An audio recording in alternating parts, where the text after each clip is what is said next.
All right, good morning. We're letting our doors open. Good morning, everyone. I always tell everybody this is my favorite part, watching the doors open and see who's coming in. Hi, Linda. Hi, Norman and Kay, Sandra, Stephen. Good morning, good morning. I'll give a moment and let the doors get open and then we'll get started. You might notice we're in a different setting this morning. Hello, hello. All right, we're gonna go ahead and get started. We'll let everybody, it'll be a few moments before we get into the meat and potatoes. So we'll go ahead and get started this morning. If I haven't met you, my name is Candace Swick. I'm the marketing director here at Westminster Village. And we are so excited to have you on Tuesday morning Village Chat. So this is the kickoff for a brand new series, Ask the Moving Experts. We do a couple times a year, we'll do an Ask the Experts series, and just with different topics, but this is our Ask the Moving Experts. And we get to start this morning with the Howletts of Team Howlett. There was Shook Realty, and they specialize in the whole downsizing process. I was really honored, fortunate to be able to meet Meg last year. Actually, it was about the year before, I think. And since then, I just have been wowed by their process, and I've recommended them to numerous folks just because of how they do their job. And it's quite astounding, and they're going to share with us this morning. But before we get into that, we have some business to take care of. So if you were with us for the last series, which was the fireside chats when we were in the library and around the village, and that was fun. So now, because people are joining us via other locations, we're actually in our offices, but we need to draw a winner. I've got a $50 gift card here to Homestead Bakery that we're going to put somebody's name on it and get it sent out. Okay, so I'm like trying to shake this up. Every week every time you attend a chat, we put your name in this jar, and then we'll draw a winner at the end of that series. All right, so I'm gonna close my eyes. Okay, here we go. Drum roll, please. Come on, somebody give me a drum roll. Oh, it's Paulette Niles. Paulette, let's see, is she on here this morning? I don't see her. I will get that over to her. Oh, congratulations, Paulette. That is exciting. All right. So for this next one, this series, our prize for attending is going to be a gift certificate to Wright's Floral Shop. Because, you know, it's the dead of winter. It's Thanksgiving. It's the month of love. And it's the dead of winter, and we thought everybody could use a little pick-me-up especially when we have an impending blizzard coming our way. So it's going to be flowers. So that'll be exciting. Well, I know that Meg and Eric have created a wonderful presentation for us. And so we want to go ahead and jump right in. I don't want to hold them up, and they've graciously agreed to give us their time today. We are recording this, so anyone who is missing it will get it sent out to them. And so Meg and Eric, welcome. And welcome to Village Chat, Ask the Expert series. Thank you, Candace. I'm going to just pull up a little screen here.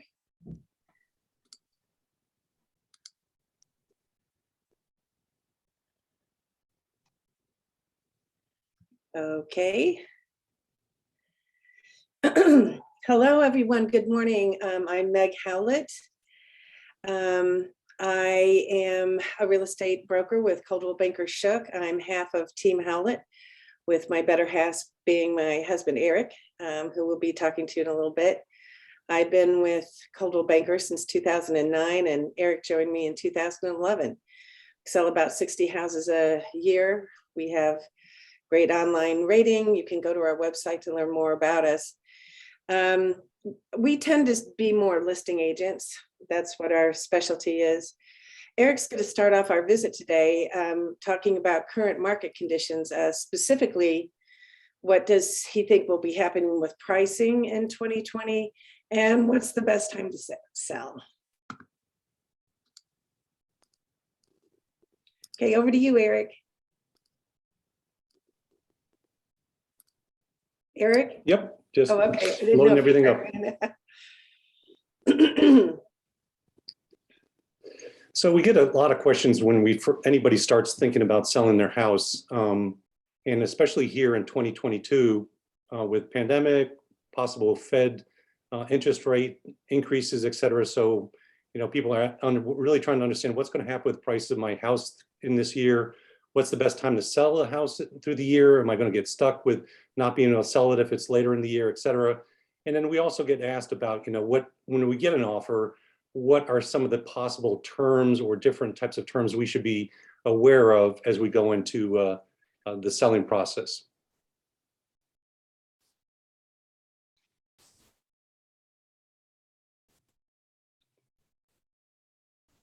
Okay. There you go. So what I put together here, this is a graph. It's a blue graph here that just shows price appreciation over the last 2 years and what I project into the next year in 2022. And so this is really a hypothetical price increase because obviously you can't keep selling the same house over and over again, but because we do sell about probably 60 houses a year, that I'm doing a market analysis about once a week. And so then based upon that experience of what has increased year over year, I can put together this graph. So in the last 2 years, in 2020 and 2021, what we saw is some very rapid price appreciation in the springtime where you had levels of appreciation over 3 or 4 months of about 10%. And then it levels off in the late summer to the fall timeframe, but it always stays at that elevated price range. And so what we saw basically over the last 2 years is about 12 to 15% appreciation per year. So which actually accumulated to almost 25 to 30% over the last 2 years. So the question is, is that going to keep going off into the future, and kind of what's really driving some of that behavior? So looking forward into 2022, some people were really concerned about what the interest rates or mortgage interest rates going up and how that's going to affect their pricing. So we certainly do see that. We see that the price increases in 2022 is going to keep going up, but not at the same rate. So from upward price pressures, we still have very low inventory, we have very strong demand, and new construction costs are still going up and are very high, which are great for resale values of people's property. At the same time, what's causing maybe a downward price pressure is the interest rates are going to start going up probably mid-March and about once per quarter for the rest of the year. So what they've indicated is they'll be going up by about 0.25% point each time, which will put some pressure not to have the price going up quite as high. But just a reminder is that so at 3.25 or 3.5% mortgage rates on a 30-year loan, that's historically half the rate over the last 30 years. The average is about 7.5%. So it's still, we're going to have some of this slight increase. So with the Fed, their interest rates going up, so what's still driving the potential price increase, and is this still a seller's market? And so, people ask, well, so if this low inventory levels, is this going to change anytime soon? And so this graph is actually right from our MLS. So the data for Tippecanoe County over the last 6 years, the green portion of the graph is inventory, how many houses are on the market between 200 to 400,000 in any particular month, and the blue bar graphs is what actually sold. So what we've seen in the green, so the inventory levels, when I say inventory levels, is how many houses are available to be purchased at any particular time. And so when we talk about months worth of inventory, and so if 50 houses sell within this $200,000 to $400,000 range, and there's 150 houses on the market, that says there's 3 months worth of inventory. So there's the 3 months worth of inventory if somebody just kept buying at the same rate. But this inventory levels have been going down over the last 5 years. And so this even started before the pandemic, et cetera. And we don't see that changing. And as a matter of fact, you see in 20 and 2021, where actually the blue bar lines are actually above the green levels, which says there's less than 1 month's worth of inventory. And so that means that anybody that actually wants to buy a house in any particular month actually can't. There's just not enough inventory out there. And so you start to see things stretched out. So you don't see quite the same spring madness. It's really kind of drawn out through the year. On the flip side is that, so demand levels, the blue bar lines are actually going up. So while inventory is going down, demand is going up. We were getting millennials buying.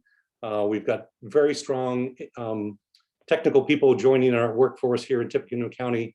And so since actually when those bars cross and right around in 2020 is that you had less than one month of inventory, and it was a complete hyper seller's market.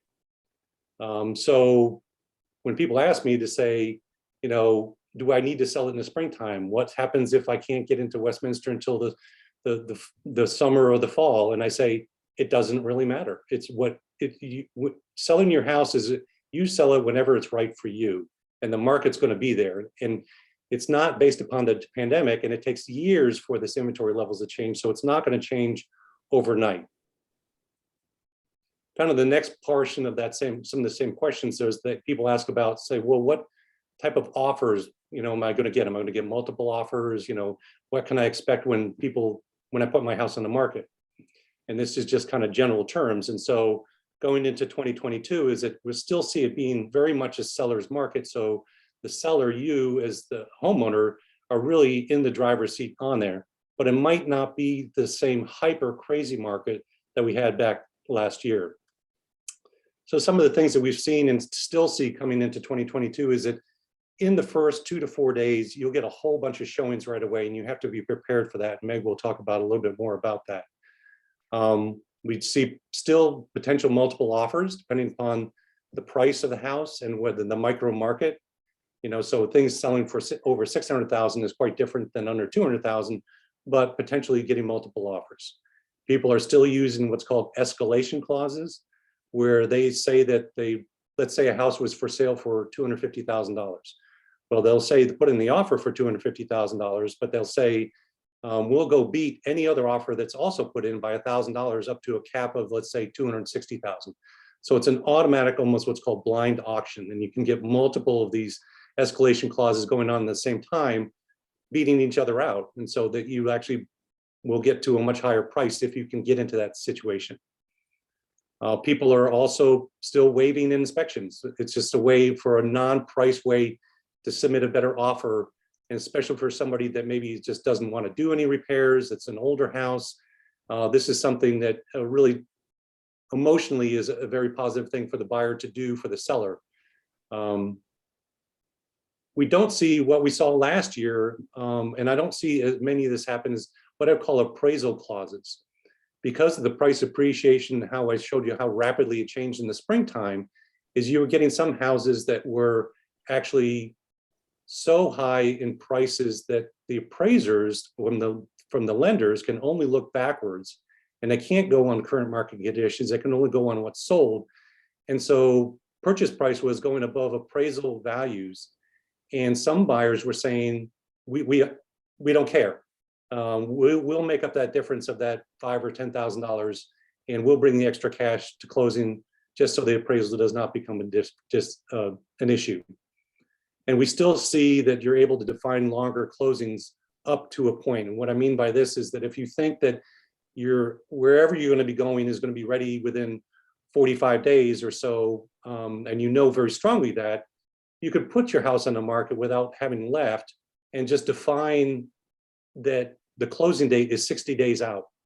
And because there's so little inventory, that the buyers are going to have to basically accept that. And so you're again in driver's seat to provide terms that help you make your transition as easy as possible. So with that, I'm going to turn it back over to Meg. Okay, just a moment.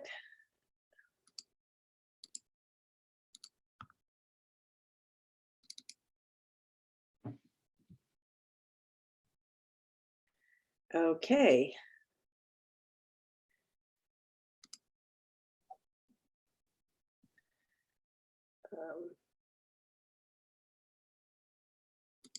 Okay, sorry, I'm having technical difficulties. Just a second.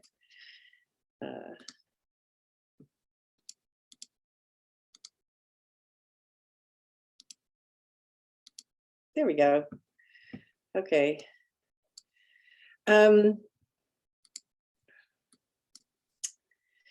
So selling in the webinar that I did last year for Westminster, I talked about what it's like to follow what we call the Team Howlett plan. Hey, Eric, would you mind coming over here for just a second? And basically that plan says that it's best to move wherever you are going first. You get it so that I can show up in the screen. There we go. Okay. All right. Thanks. Tech support is great. When you're married to tech support, I got to tell you, I got it made. So I talked about what we call the Team Howlett plan. Basically, that says that you move first and have us arranged for the auctioneers and the cleaners and do all that stuff after you've moved out. That's not always possible. I think that's the best plan, but that's not always possible. Sometimes it's necessary to sell your house in order to obtain the proceeds for your closing at Westminster or wherever you're moving to next. Your savings might be tied up in such a way that they aren't easily made liquid. So what I'd like to talk to you today is the best way to go about this often difficult process of this picture. So before you judge that homeowner, just remember that there were 4 people living in a house that had about 1,000 square feet, and 2 of them were very grumpy teenagers. So that's kind of how their house looked when I first got there. And we got it looking good. It just took a little bit. Okay, if you've already started this process, you've probably already made hundreds of trips to Goodwill, filled your trash cans to the brim. You've probably tried to give things away to your adult children. They may or may not take them. But anyway, you've already started this process.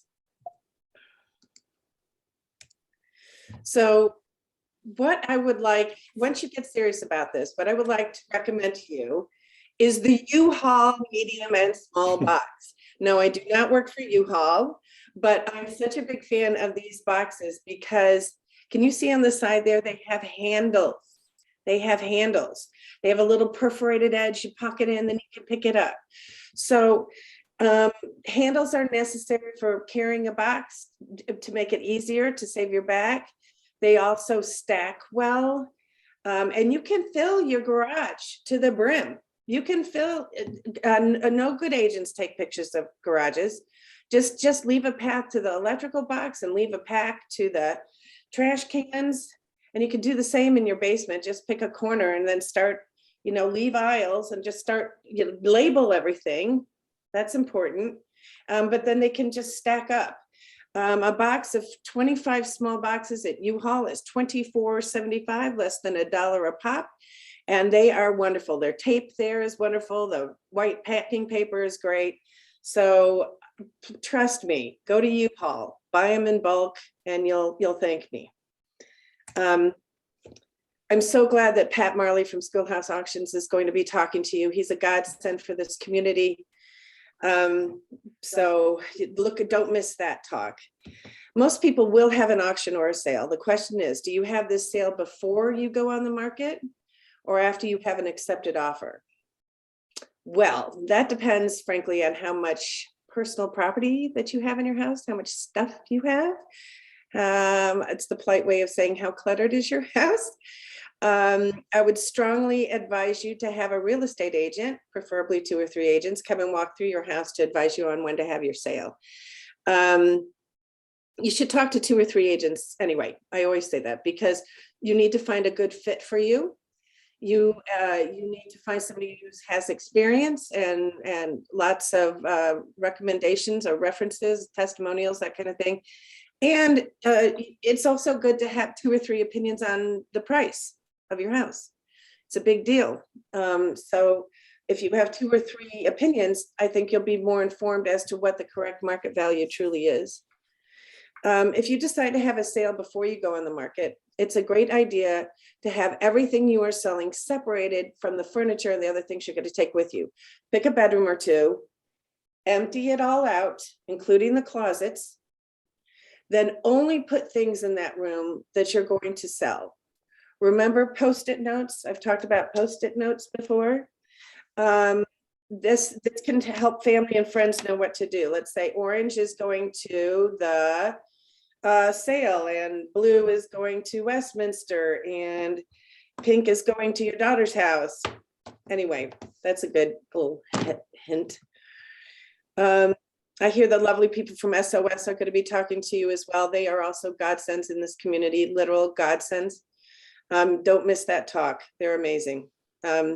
It's a physically, this downsizing move is a physically demanding job. It's also an emotionally draining job. And these ladies can help you. They're amazing.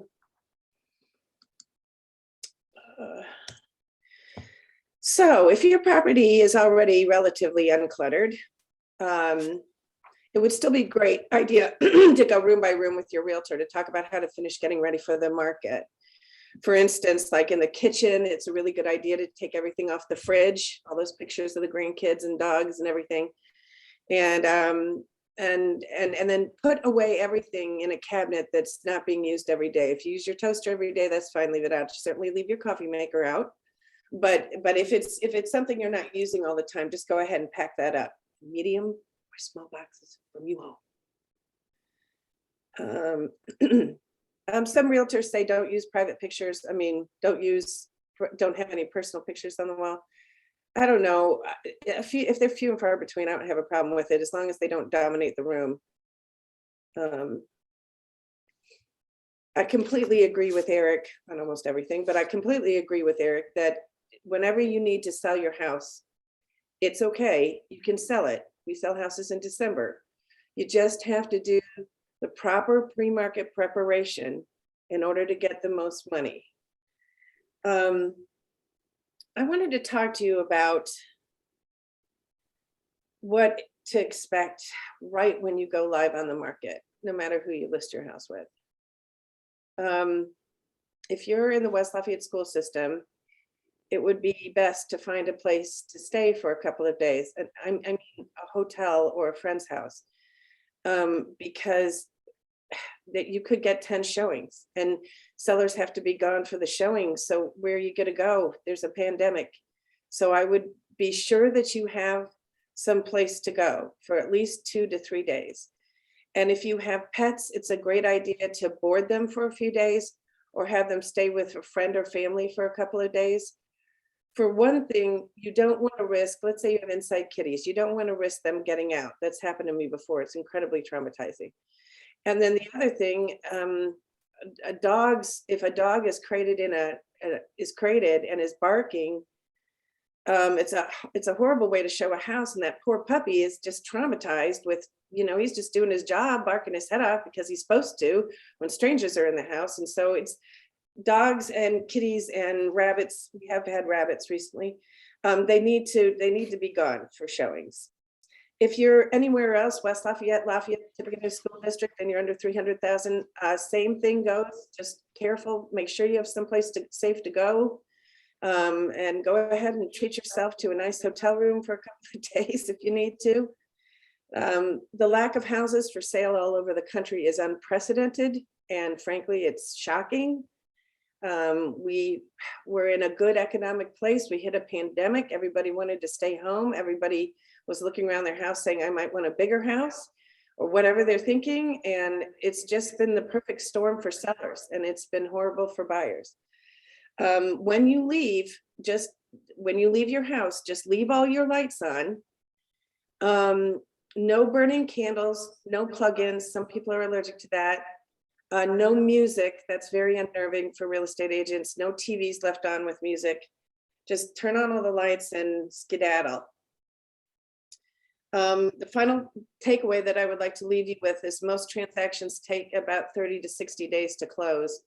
It's very unusual for sellers to be allowed to stay in the house once it's closed. You might be able to negotiate a week of post-closing possession. I've done that before, but even that's not guaranteed. So timing right at the end is extremely important. You really shouldn't put your house on the market until you're absolutely sure where you're going and it's set up and you have movers. And talk to me about what movers you want to use too. I've got a few who I don't want you to use, but I can't really say that in a webinar, but I can say it to you if you call me. if you're moving to Westminster, you need to know when that closing date is so that we can arrange everything else around it. Well, that's all I have for you folks today. Thank you so much for coming and listening to us. And if you have any other questions, you can contact Candace. She's wonderful. Or you can contact Eric or me, and just let us know if we can help in any way. Thank you, Candace, for having us. You're welcome. Thank you, Meg. All right. Let's see if you can stop your screen share. I think it'll pop us up. There we go. All right.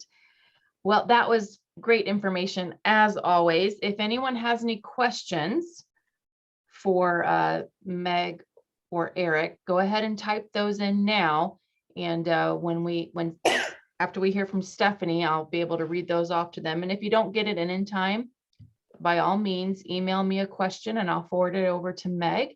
When I send out the recording of this to everyone who has watched, I'll be sure to include Meg and Eric's contact information so that if you want to reach out to them directly, have questions for them, you can go ahead and do that. Yeah, so we'll take care of that. So Stephanie, what have you got for us? All right.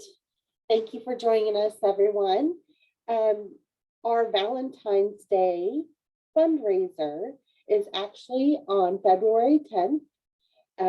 We are supporting Meals on Wheels. So if you are interested in joining us, go to our website, sign up.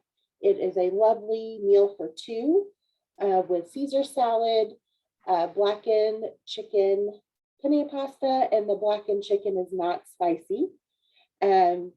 Also a flourless chocolate torte that is amazing. So sign up for this great event to support Meals on Wheels. This year's copy of Village Chatter that's published twice a year is available now, so be on the lookout for that. And if you do not receive one and want one, we can get one to you.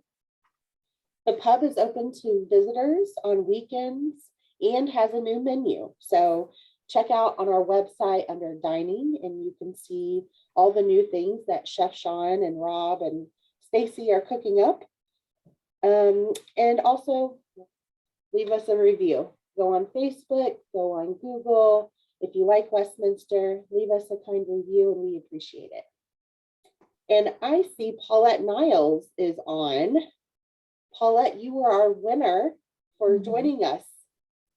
So you will have your gift soon. Candace will get that to you. And Candace, it looks like Linda Young has raised her hand for maybe a question. Okay. Linda, if you can type your question into the question and answer box, we can get that answered. Okay, so we have two questions so far. So John Barrett says, what about houses over 500,000? It's the best market for house. Hi, John. I know John. Hi, John. It's the best market for the upper end that we've ever seen. It's amazing.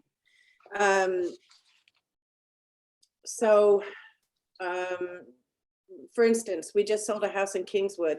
We tried to sell his house about 4 or 5 years ago, Eric, something Yes. like that. Yep.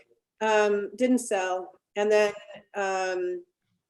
we just sold it for $725,000, I think. 55.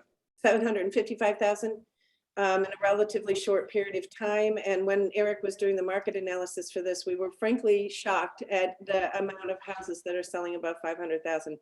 I think, frankly, I don't have any scientific proof of this, but I think it's because all of a sudden the big houses are selling again. It was so tough to sell big houses for a while, but I think it's because people are staying home.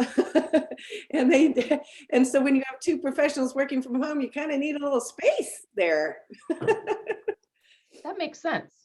I think that's all that's all I've got. Yep. That makes sense. All right, we've got another question, and I can answer this one actually. It's from Ron Ruker. Does Westminster have a person who helps plan what to move into the space you will occupy at Westminster by reviewing your possessions? Absolutely. So our guest next week is the ladies from SOS Relocation Services. When you're moving to Westminster, part of that package or service we provide is an allotment of, I guess, the funds to pay for the services of the ladies of SOS. So every person who moves to the village, we set them up with them, connect them, and they actually help facilitate the move itself. They have the floor plans for here. They work with the space planning. They're amazing. So yes, we do. And the neat thing is, I always like to share with people is that, that's not a special. We don't do a sales special or something like that. That is just part of when you're moving to Westminster, it is what you can expect. It's not something, moving in the summer, you get this. No, it's part of moving to Westminster. It is what you can expect, and they're amazing. So yes. Linda, so I don't have the ability on a webinar to answer a hand raise. So if possible, if you could type your question into the Q&A, I can answer there. If not, I will go ahead and email and reach out to you and find out what your question is, because I don't want you to think we're ignoring you. Unfortunately, I don't have the webinar set up to be able to do that. So I would like to add about SOS is that there's no job too small and there's no job too big. yes. I've gone where I was helping somebody, she was already in California, and I was going room by room with her with FaceTiming, and she could tell me what she wanted to keep and what she couldn't, because her health was such that she couldn't fly back to West Lafayette. And there wasn't that much stuff to ship, but they just came in there, they got it all together, and they shipped it to her. It was wonderful. They're amazing. They go above and beyond. Above and beyond. Yeah.